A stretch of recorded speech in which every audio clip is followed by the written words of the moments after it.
ein elektronisches Wunderwerk.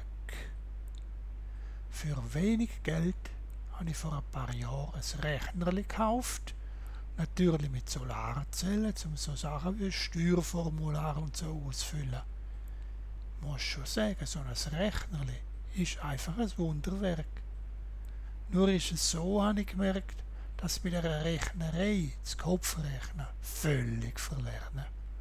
Letztens habe ich mir ertappt, dass ich 32 minus 19 ins Rechnerli eingetippt habe.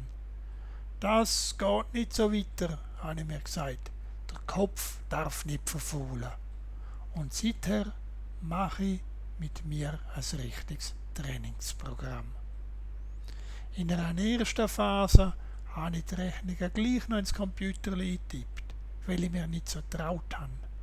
Dann aber die Aufgabe im Kopf ausgerechnet und zum Schluss mit dem Rechner überprüft.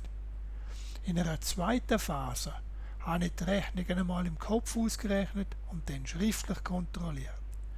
In einer dritten Phase habe ich nur noch mit dem Kopf geschafft.